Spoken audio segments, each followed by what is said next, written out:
وقل رب زدني علما.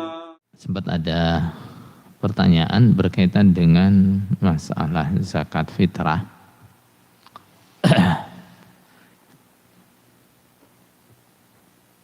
Setelah kita jelaskan bahwa zakat fitrah itu tidak wajib bagi yang tidak mampu. Kriterianya mampu apa dalam zakat fitrah itu? Dia punya persediaan makan yang cukup untuk malam hari raya dan besoknya, untuk dia dan orang-orang yang menjadi tanggungannya. Itu kriteria orang yang mampu dalam zakat fitrah. Misalnya dia punya lebihan 1 sok, lebihan 2 sok, lebihan 3 sok, lebihan 4 sok dan seterusnya dari kebutuhan makan dia dan keluarganya di malam hari raya dan siangnya. Nah, setelah kita terangkan bahwa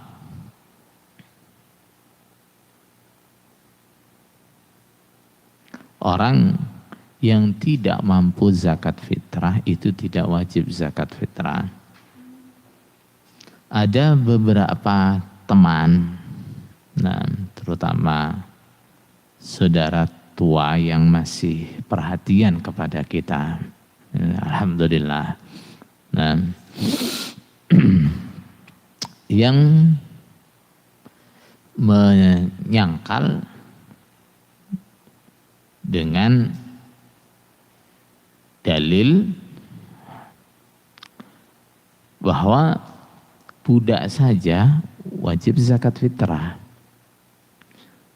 Anak kecil, bayi saja wajib zakat fitrah. Budak dan anak kecil itu kan berarti nggak mampu. Budak nggak punya harta, anak kecil juga. Nah, dia nggak punya kemampuan, katanya begitu. Terus bagaimana kamu menggugurkan zakat fitrah bagi orang yang tidak mampu? Saudara sekalian, perlu kita bedakan antara golongan yang tidak mampu. Orang yang tidak mampu itu ada 2 macam. Yang pertama, tidak mampu tapi ada yang menanggung. Dia memang masih pengangguran misalnya, nggak punya kerjaan, ya, hidupnya masih numpang sama orang tuanya, nafkahnya masih ditanggung orang tuanya. Atau budak, dia nggak punya harta, tapi dia ada yang menanggung dia. Siapa? Hah? Yang menanggung dia siapa? Majikannya. Yang menanggung dia majikannya. Nah, zakat fitrah bagi orang-orang yang ada penanggungnya ini wajibnya bagi siapa? Wajibnya bagi walinya. Nah, kalau anak kecil walinya, kalau budak ya majikannya yang berkewajiban mengeluarkan zakat mereka. Ya, bukan budak, bukan anak kecil, itu bukan. Nah, ini zakat fitrah nggak gugur dari mereka, tapi yang berkewajiban siapa? Penanggungnya, walinya atau majikannya. Yang kedua adalah orang yang tidak mampu dan tidak punya penanggung. Nggak ada yang menanggung dia.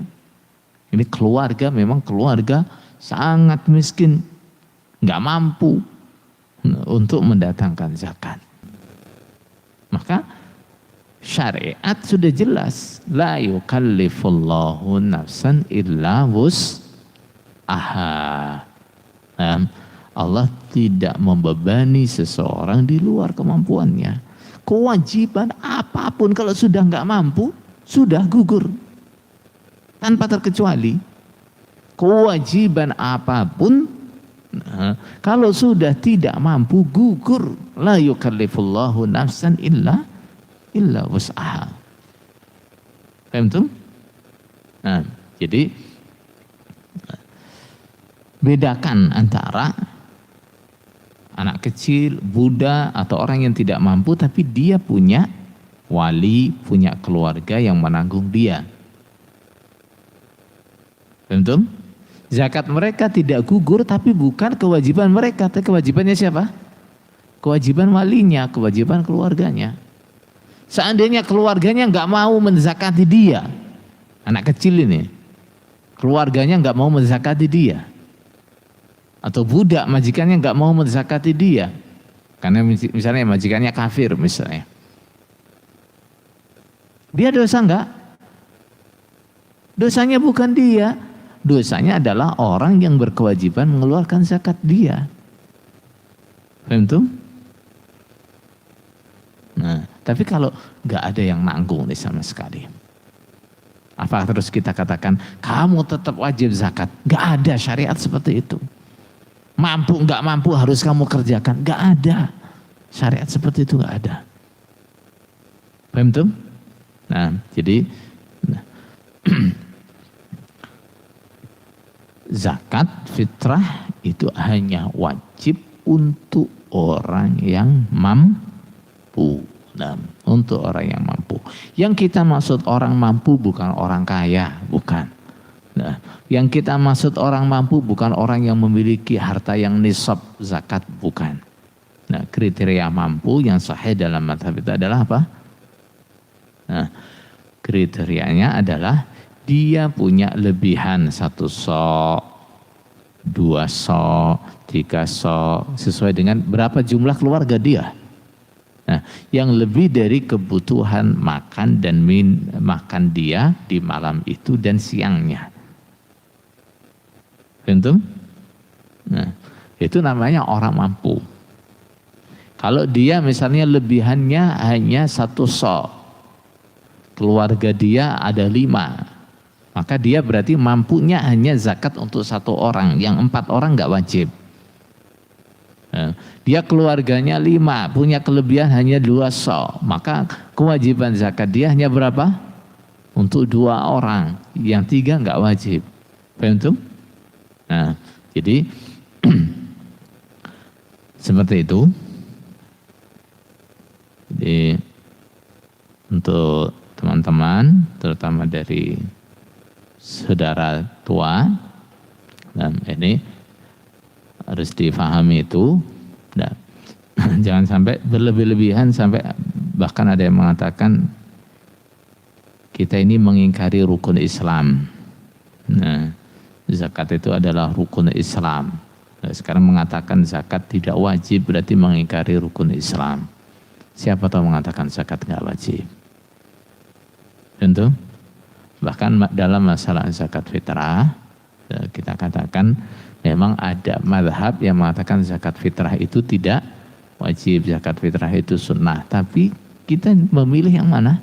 Mazhab yang mewajibkan zakat fitrah karena jelasnya dalil. Tentu. Jadi kita tidak mengingkari wajibnya zakat fitrah, tidak. Nah, apalagi zakat secara umum, tidak. Nah, jadi jangan berlebih-lebihan. Nah, sehingga terus mengatakan kita mengingkari rukun Islam, mengingkari wajibnya zakat, kemudian dijadikan sebagai hujah berarti sudah kafir.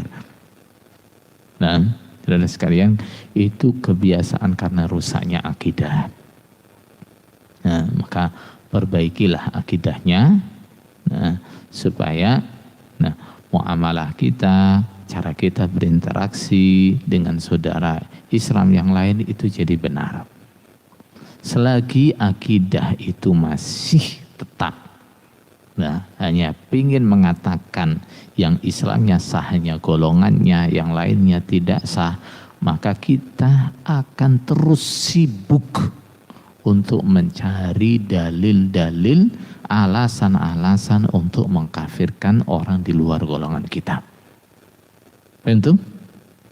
Nah, selagi akidah takfiri menganggap di luar golongannya itu kafir masih tetap belum dihilangkan, maka nah, teman-teman, nah, ini akan terus sibuk mencari alasan untuk mengkafirkan orang di luar golongannya.